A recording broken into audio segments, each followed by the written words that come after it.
capital is eerily quiet ahead of Biden's big day, which promises to be a mostly televised celebration of democracy. Coronavirus concerns were always going to dampen the inauguration, but since departing, President Trump supporters launched an insurrection in his name. Washington has ordered a security lockdown unseen since the September 11th attacks. Washington's mayor urging Americans to avoid the city on Inauguration Day, given the heightened threats of violence during the days surrounding the event. The state capital in Austin, Texas, and the grounds surrounding it closed through Wednesday due to armed protests planned ahead of Inauguration Day. This according to the Texas Department of Public Safety. And the FBI today has sent a memo to law enforcement agencies across the country warning of possible armed protests at all 50 state capitals.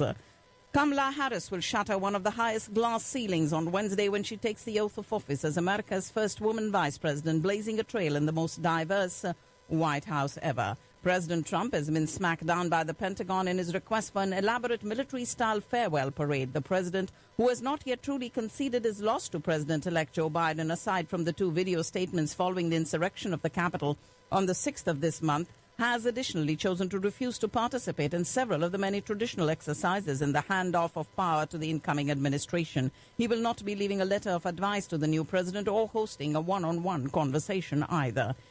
He was impeached for the second time last Wednesday for inciting an insurrection and has said he will not be attending Biden's inauguration and will instead be at his Mar-a-Lago residence or on the golf course nearby. President Trump is preparing to issue around 100 pardons and commutations on his final full day in office tomorrow, a major batch of clemency actions that include white-collar criminals, high-profile rappers, and others, but as of now is not expected to include himself. The White House held a meeting yesterday to finalize the list of pardons.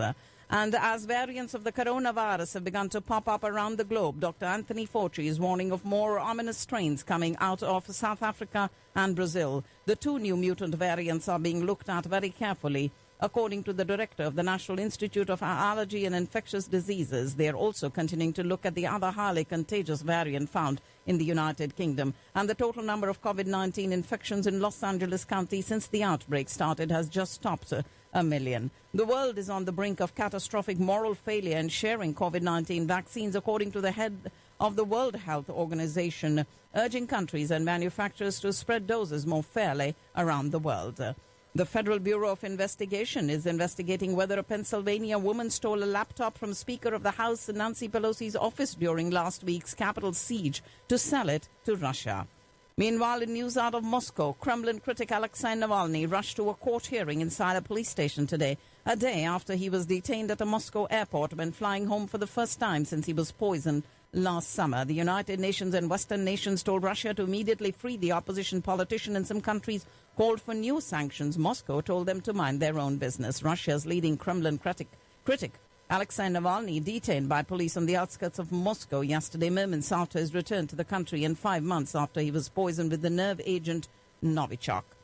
From emaciated refugees to crops burned at the brink of harvest, starvation threatens the survivors of more than 2 months of fighting in Ethiopia's Tigray region. New satellite images of a refugee camp in the embattled region show more than 400 structures have been badly damaged in what a research group believes is the latest international attack by fighters. Churches and mosques in Ethiopia are being attacked and their sacred treasures looted in a catastrophic conflict in the northern Tigray region that is causing destruction, loss of life, and a surge of refugees to Sudan. The number of people killed in clashes between different ethnic groups in Sudan's West Darfur state has risen to 83. Israel's education minister says he's banning groups that call Israel an apartheid state from lecturing at schools, a move that targets one of the country's leading human rights groups after it began describing both Israel and its control of the Palestinian territories as a single apartheid system.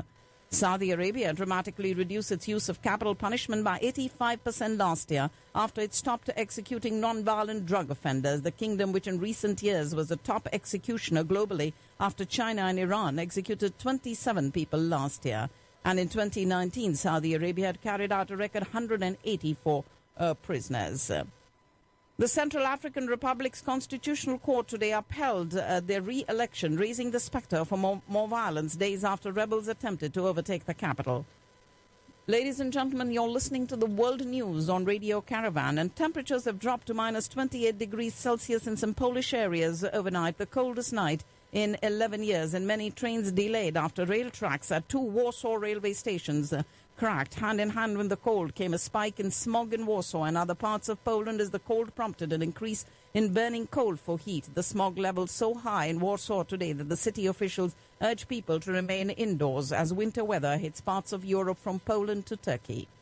Indonesia's Mount Semeru erupted, pouring ash an estimated 5.6 kilometers into the sky above Java, the country's most densely populated island. Meanwhile, aid reaching the thousands of people left homeless and struggling after this earthquake that killed at least 84 people on an Indonesian island where rescuers intensified their work this morning to find those buried in the rubble.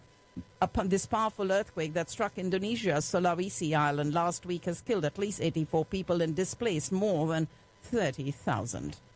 5 Hong Kong protesters who reportedly fled to Taiwan by boat 6 months ago have arrived in the United States and intend to seek asylum. Around 500,000 people from Hong Kong are expected to move to the UK in the next year, and just over 1 million across 5 years. But some experts believe this could end up being even greater numbers.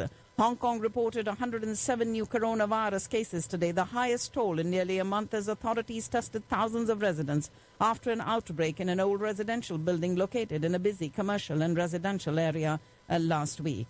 Meanwhile, China reported more than 100 new COVID-19 cases for the 6th consecutive day, with rising infections in the northeast, fueling concern of another wave when hundreds of millions of people travel for the Lunar New Year holiday. U.S. officials who have engaged in nasty behavior over Chinese claim Taiwan will face sanctions, according to China's foreign ministry in Beijing, after Washington lifted curbs on exchanges between U.S. and Taiwanese officials. India plans to ship off doses of COVID vaccine to its neighbors as part of its vaccine diplomacy in a couple of weeks. The first destinations would be in India's immediate neighborhood, like Nepal, Bhutan, Bangladesh, Myanmar, Sri Lanka, Afghanistan, Maldives and Mauritius, to help them kickstart their own vaccination processes against the coronavirus. And a day after India rolled out what aims to be the world's largest mass COVID-19 vaccination program, random glitches in the CoWIN app forced several states to either reschedule their sessions or temporarily take the process offline at the cost of operational efficiency.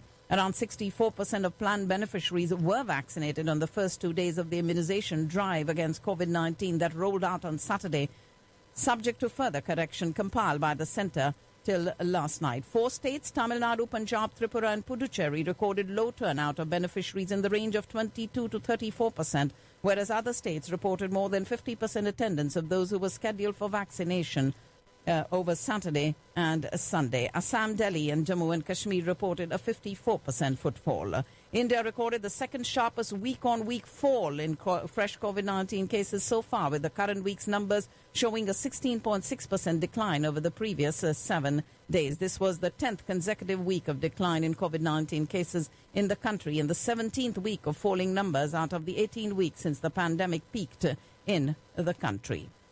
The newly inducted Rafale aircraft will feature in India's Republic Day parade on the 26th and culminate the flypast by carrying out the vertical Charlie formation, according to the Indian Air Force. The farmers protesting against the new central farm laws have announced a tractor march on Republic Day.